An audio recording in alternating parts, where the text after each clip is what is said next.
Salut à tous les browsers, on se retrouve dans une toute nouvelle vidéo. Là, c'est ma toute première vidéo format long sur YouTube. Du coup, n'hésitez pas à vous abonner. Aujourd'hui, le sujet de la vidéo, ça sera: est-ce que les crypto-monnaies est un bon investissement? Dans cette vidéo, on va voir point par point les éléments qui prouvent que c'est un bon investissement. N'hésitez pas à me dire dans les commentaires ce que vous pensez de la vidéo. Et c'est parti. Alors dans cette vidéo, on va se baser autour du Bitcoin, du coup les crypto-monnaies, du gold, du coup qui est une matière, et le fiat, les monnaies traditionnelles. Du coup, dans cette vidéo, on va un peu se baser autour de ces trois éléments. Comme on peut le voir sur cette représentation, on a le Bitcoin qui est en pleine expansion depuis le début. L'or, c'est un peu le cas aussi. On a du coup les monnaies traditionnelles, tout ce qui est fiat, qui est en déclin total. Je vous fais pas de dessin. Maintenant, détenir des monnaies traditionnelles comme l'euro, le dollar, ça engage à un mouvement de déclin en termes de valeur. Si je vous montre par exemple ce graphe où il y a la représentation du gold en orange et en vert et rouge, on a du coup le Bitcoin. On peut voir en termes de tendance littéralement que c'est limite incomparable. On a vraiment le gold qui est dans une longévité propre à elle-même. Et là, on a vraiment le Bitcoin qui fait toute la différence sur cet aspect. Beaucoup plus de volatilité, beaucoup plus d'espérance de gain comparé au gold. Et si par exemple on prend l'aspect de l'évolution de la monnaie depuis le début, depuis sa création, on a par exemple du coup au début c'était tout ce qui était le bétail, après on avait tout ce qui est objet, après on est passé à la monnaie, après on est passé au gold du coup, et après on est passé à tout ce qui est carte de crédit. Après tout ce qui est carte de crédit, on est passé à l'électronique monnaie, du coup tout ce qui est paiement en ligne. Et maintenant on arrive à tout ce qui est crypto-monnaie. Et tous ces éléments-là sont passés par une adoption. Là, on a une adoption du Bitcoin qui est assez importante, pas énorme non plus. Tout le monde ne connaît pas forcément les crypto-monnaies, le Bitcoin, etc. Mais on a quand même un bon nombre de personnes qui connaissent déjà un peu tout ce qui est crypto-monnaie, Web3, Bitcoin, etc. Et ces éléments-là sont forcément reliés absolument à un aspect financier. Si on compare l'adoption entre le Bitcoin et du coup Internet, vous pouvez le voir là en blanc, on a tout ce qui est adoption de Internet et en orange, on a l'adoption du Bitcoin. Comme vous pouvez le voir, c'est un peu similaire. Là, on est dans une tranche du coup évolutive par rapport à ça. Comme vous pouvez le voir, si on prend les 12 dernières années en termes d'évolution par rapport au Bitcoin, on a quelque chose de vraiment intéressant.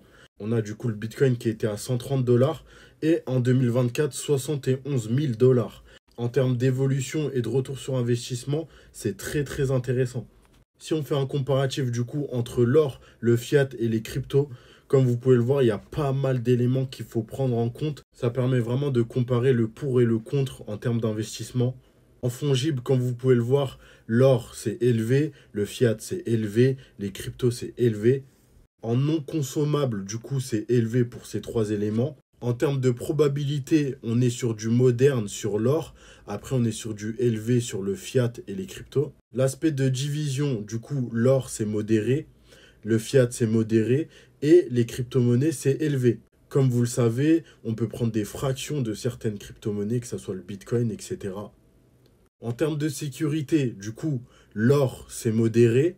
Le fiat, c'est modéré et les crypto-monnaies, comme vous le savez, c'est élevé. Parce qu'on a l'aspect de la blockchain.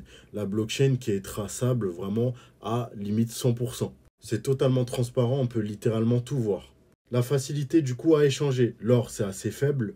Le fiat, c'est assez élevé forcément. Et tout ce qui est crypto-monnaie aussi. Tu peux échanger quand tu veux, à l'heure que tu veux, etc. Alors, en termes de rareté, l'or, ça a une certaine rareté. Mais c'est assez dérisoire parce que si, prenons le cas de figure où il y a un astéroïde, par exemple, rempli d'or qui atterrit sur la Terre, forcément, la valeur de l'or sera en déclin total, vraiment. Ça vaudra limite plus rien. Pour le fiat, c'est assez élevé et forcément pour les crypto-monnaies, c'est élevé. Pour l'aspect de la souveraineté, du coup, on a l'or qui est faible, on a le fiat qui est faible aussi, parce que forcément c'est contrôlé par des gouvernements, etc.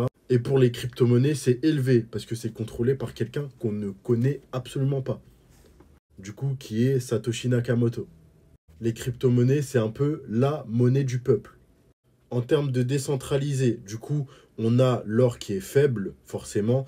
On a du coup le fiat qui est élevé et les cryptos du coup qui est élevé aussi. Forcément, les crypto-monnaies, c'est assez décentralisé. Alors, sur l'aspect de l'intelligence, du coup, l'or, c'est faible, le fiat, c'est assez élevé, et les cryptos, c'est élevé. Forcément, l'intelligence, le process qu'il y a derrière les crypto-monnaies, c'est quelque chose de super, super bien pensé. Alors, du coup, sur l'aspect de la programmation, l'or, c'est faible, du coup, le fiat, c'est assez élevé, et les crypto-monnaies, c'est élevé. Du coup, forcément, on a beaucoup de développeurs autour des crypto-monnaies, etc., machin, pas mal de choses autour de ça. En conclusion, comme on peut le voir, les crypto-monnaies, ça révèle beaucoup d'éléments favorables vis-à-vis de ça. Forcément, il y a énormément de points positifs.